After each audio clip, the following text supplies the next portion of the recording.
yung para lang masabi na pinatronize ko yung isa sa mga product na ini-endorse ng C1. C1 yung company na parang Amazon, di ba? Ngayon, may mga products yun. Isa sa mga product itong trading. So, yung mga gusto mag-trading, syempre maglagay. Eh ako, yung sabi ko ayoko, tsaka hindi ako magaling dyan. Sabi, ang dami-dami mong business partners dito, baka naman magsara yung account mo na pwede kang merong product ka dito. Maglagay ka lang. O di naglagay akong $10. So, ngayon, nag-prayer intercessor ako, 6 months, 7 months, nag-serve lang ako kagad. Alam mo naman, pagka nagpapakabait din tayo sa Panginoon, kahit na tayo walang kaalam-alam sa mga nangyayari, basta napapakabait tayo, meron pa rin blessing sa atin si God. So biglang nakausap ko si Eddie, nagkamustahan kami. Sabi niya sa akin, ma'am, kumikilos kami dito sa trading natin eh. Sabi niya, actually, binitawan na ng company. Solo na tong trading na to, wala na sa company. Ano na, full trading na lang. Kasi ang bilis ng kita dito every Monday. Sabi ko talaga, every Monday may kinikita ka. Oo, wala pa kayong nilagay, ma'am? Sabi ko, wala, $10 lang. I-check ko natin, check namin. Naku, thank God for Eddie, marunong siya magbukas ng kung saan-saan. Naku, ang complicated. Pero matututunan niya yan. Siyempre, matututunan yan. Pero ako kasi, walang kaalam na hindi ko alam buksan. Buksan niya, may nakita kaming $800. Ay, 900. 900 plus, almost 1,000. So sabi ko, ay, may blessing pala sa akin si God. So ginawa kong paglagay ng $10, naging $900 plus. So syempre, alam ko na, yun na yung answer na sa akin ni God na sabi ko, umandar na ulit sana yung business. Tsaka yung passive income ang gusto ko eh. Kasi gusto ko talaga mag-serve kay Lord sa ministry ng prayer intercession online. Ang kailangan ko, yung income na dumadating lang, hindi masyadong pinagpapaguran. Tsaka mabilis lumaki. Eh, ganyan naman din yung dating business kaso nahinto. Eh, ito na naman, meron na naman binigay si God na opportunity na ganun din na sa umpisa ka lang na talaga ng kikilos ng gusto, pag build up mo niyan, ano na, may passive income ka. Ngayon, syempre, yung mga tao, hindi naman nakukontento sa passive income lang, ginaganan. Kagaya ko, yung 6 months ko na hindi siya inintindi to 7 months, meron ako almost $1,000. Sabi ko, eh kung every Monday ang commission dito, eh di gawin ko.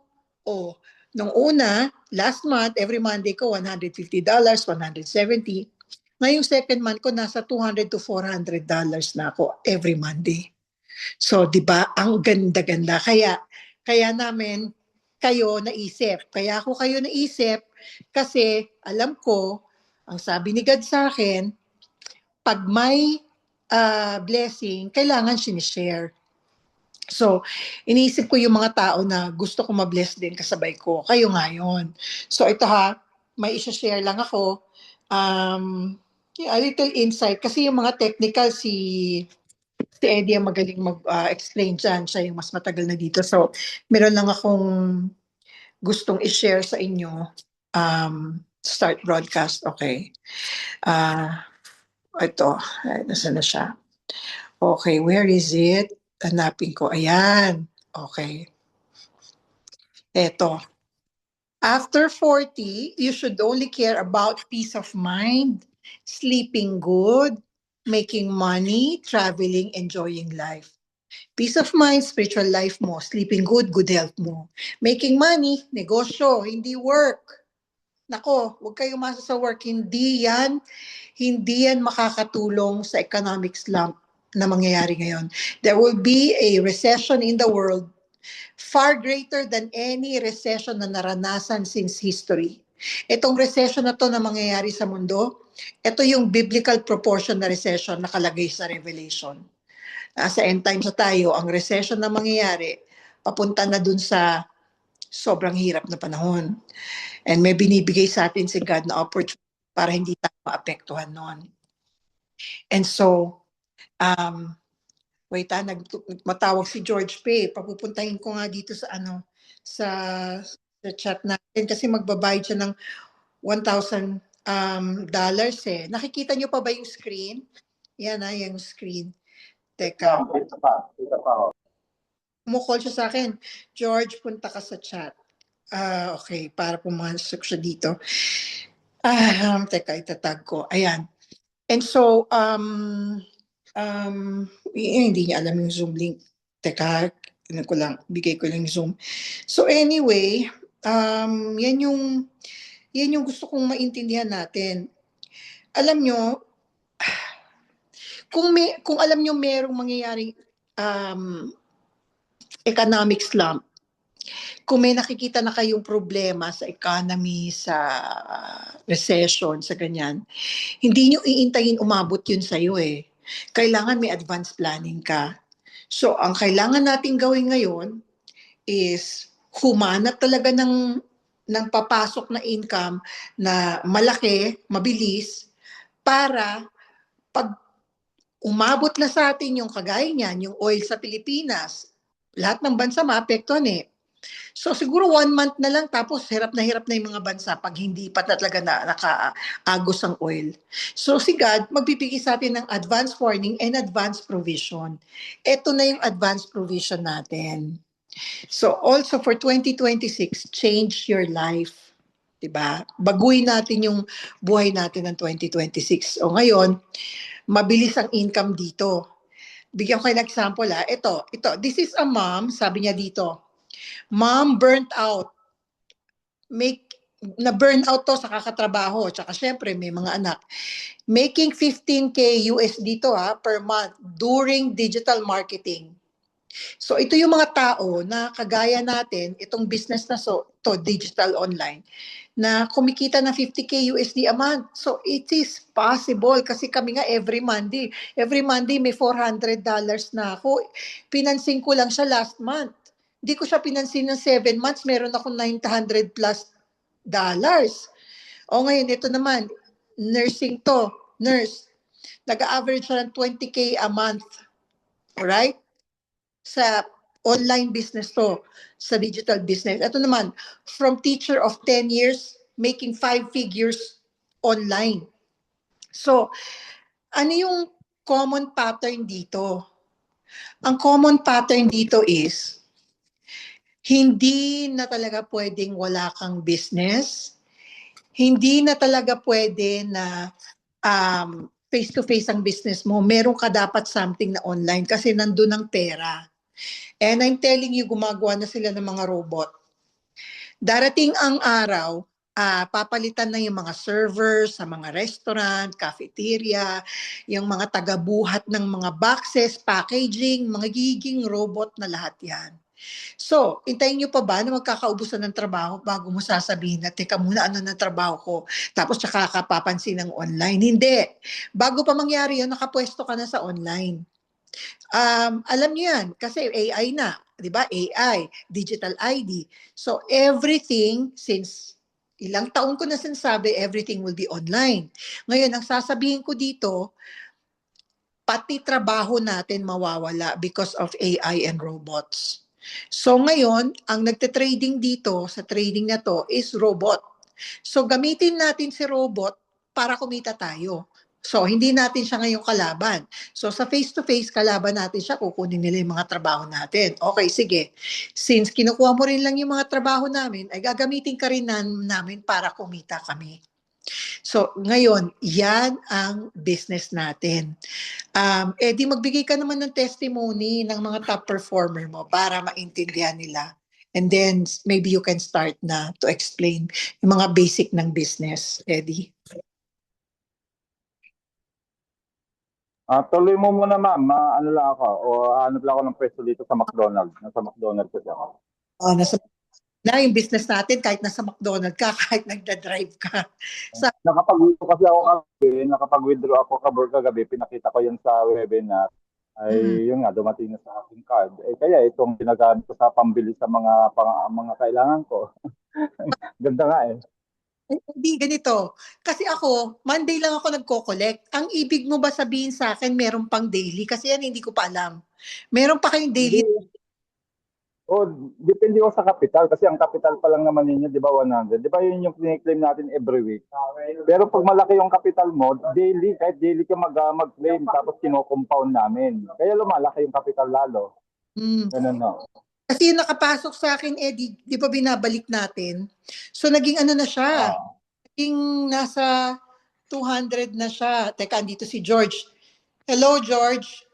Yan. Ayan. So, Diyan ka na, George? Okay. Yun. I-recap ko lang for George, no? So, ang bilis ng kita dito every Monday. Ang ginawa ko kasi 7 months ago, alam ko lang na may trading aspect na maganda. 15 years na in the market si Tag, no, sa trading. Tapos magandang kumpanya, kilala siya. Sinabi na rin ng management na very legit, very good company. So ngayon may nagsabi sa akin na maglagay ako kahit $10, kahit hindi ko gusto mag-trading. Sabi ko, kasi ang hina ako sa numbers eh. Sabi, kasi business ito. Meron kang opportunity dito. Para lang kung gusto mo siyang balikan, mababalikan mo siya. Hindi magde-deactivate o magsasara. Maglagay ka lang ng $10. Doon sa trading, no? Naglagay ako $10. Tapos nagkausap kami ni Eddie just about 2 months ago. Sabi niya sa akin, ma'am, dito kami kumikita ngayon. Sabi ko, alin? Yung trading, di ka ba naglagay? Sabi ko, naglagay ako, $10. Hindi niyo ba inasikaso? Hindi, kasi hindi nga ako magaling sa trading eh. Tsaka parang napagod muna ako. Sabi, nako ma'am, every Monday po kami may kita dito. Minsan araw-araw pa. Sabi ni Eddie. Sabi ko, ha? Tignan nga natin account niyo. Tinulungan ako ni Eddie. Nako po, nakita namin $900+ almost 1,000. Yung naipon, doon sa $10 ko, na pinasok para lang makapaglagay ako, hindi magsara yung account. So ngayon, meron akong $100+ every month sa 6 to 7 months na hindi ko pinapansin. Nagkaroon ako ng almost 1,900+. So ngayon, yung 100 pinasok namin ulit. So naging 110 na yung ano ko, yung pinapaikot ko. Ngayon, tuwing nagkukomisyon ako every Monday na, meron ako nilalagay na 50, 40 hanggang ngayon 200+ na siguro yung umiikot. Pero guess what? Magkano natanggap ko last Monday? $400. Last month, every Monday, meron akong $100 to $200. So ang projection ko ngayon, from $400, magiging $400 to $500 na ako every Monday. So may $2,000 ako. Sabi ko, hindi pwedeng di ko to i-share dun sa mga tao na, Christian, na close ko, na alam ko gusto rin i-bless ni God. Kaya nga, sinabihan ko si Ivy, sinabihan ko si George, sinabihan ko si Sam, kasi Yeah, ako thank you. Oo, amen. Ako kasi hindi ko sasabihin pag hindi sure. Hindi ko papahamak ang mga kapatid ko sa Panginoon. Nakatikim ako eh. Biruin mo, tubong lugaw. Alam niyo ba yung tubong lugaw? Si Arnel Ignacio naniniwala dyan eh. Nabanggit niya yan sa akin dati. Kasi bigas lang at saka tubig, luya, konting chicken. Pero isang kalderong malaki, di ba? Tapos tutubigan mo lang ng tutubigan, umaalsa lang yung kanin. Yung tubo mo dun sa lugaw, ang laki. So ito tubong lugaw. Ang pinasok mo, pwede mong makuha at 20% every month. Ginagaranti ko because sa akin nangyari. 'Di ba? Kahit hindi ko i-guarantee sa inyo, yung akin na lang example. Si Eddie may kukwento pa sa inyo kasi mas marami siya alam kasi sila yung 7 months tinrabaho. By the way, yung pinaka top performer dati na kasama namin sa C1, si Anthony Chatalan, ang background niya, poker player siya. Tapos, pumasok siya sa digital marketing na may konting networking, pero digital marketing ang gusto niya. Kaya nagustuhan. Nag-top performer siya doon, ambassador siya. So ako, parang pang-fourth ako sa level down niya. Parang highest, top performer siya, fourth level. Kasi senior president 3-star ako eh. And then bago mag-ambassador 1, may ambassador 2 and 3. So, dapat muna ambassador 3. Dapat mag-ambassador 1 ako, 2 or 3. Ambassador 3 siya, highest sa company. So anyway, nagpasok siya dito. Kasi po, yung mga kinita namin sa C1, na millions kami kung kumita doon, si Anthony hindi niya kinukuha ang 20%. Kaya nung nasa Dubai ako, nagkakabiroan kami ng company owner at saka yung mga business partner na lalaki, pinag-uusapan yung Bitcoin. Ang sinasabi nila, si Anthony has the most Bitcoin aside from Jonas. Kasi si Jonas may-ari ng company. Syempre, dami niyang Bitcoin. Kinikita niya sa business, company. Si Anthony daw ang second kasi top performer na siya. Tapos, di niya nilalabas lahat ng Bitcoin niya. Iniipon niya yung 20%. Hindi niya ginagastos lahat. So, mga 6 years na yun, ha? Oh, yung 20% niya every month sa Bitcoin, thousands of dollars kinikita niya every month. Di niya nilalabas yung 20%. So ngayon, dito sa TAG, alam ko meron siyang pang-invest. So nag-invest yata ng from $750,000 to $1 million. Yung And million na po, ma'am. Yung $1 million na po ang investment. lang naman niya po every month. Kasama na yung kung ano-anong bonus. Nasa ano siya, 300,000 plus dollars. Sabi to ng Russian team ko, Russian business partners ko, 300,000 plus dollars every month. Ang ginawa mo lang, para ka lang nag-save ng pera. At ito pa, dahil top performer siya ngayon sa TAG, ang award, hindi mga plak-plak, hindi. Ang award, Rolex. Nakuha na niya yung Rolex niya worth $30,000, so 1.5 million in Philippine pesos. Sobrang sarap. Okay, kahit hindi na ako yung maging top performer ng Rolex, basta gusto ko yung kitaan na weekly may nakukuha and then everyday. Depende lang sa sipag mong gaano kaganado. Ang mga Pilipino, at kahit na siguro sinong tao, kasi yung kausap ko ngayon ng mga Russian team, yung mga directly na nasa team ni Anthony ang lalaki ng mga pinapasok nila Meron daw nagpasok ng $50,000 just the other night sa kanila. So, ganun sila. Yung mga kliyente nila, ganun yung ano. Kasi nakikita may umaandar. Basta kasi umaandar at nababalik. Whatever you put kasi, you can remove it after 30 days or no, within 2 months. Halimbawa, naglagay ka ng $100. And then, meron kang 20% every month, $25 na kukuha mo lumalabas. So, hindi mo tanggalin yun, lagay mo lang ulit. $25 balik ko, so naging $200 na. So, after mga 1 month, within 2 months, sabihin mo, kunin ko na yung mismong na-invest ko, yung $100. Pwede. Iiwan mo na lang yung na-interest mo at yun na lang i-compound mo at papaikutin. Ganun siya kaganda. So, iwan ko ngayon kay Eddie yung floor kasi meron akong prayer group. Unahin ko rin yun. Inuna ko lang din kayo ngayon para kung may questions kayo. Tsaka magkukwento si Eddie ng mga success stories. Tsaka, Eddie, bahala ka na magkwento. Pag may question, you can ask Eddie.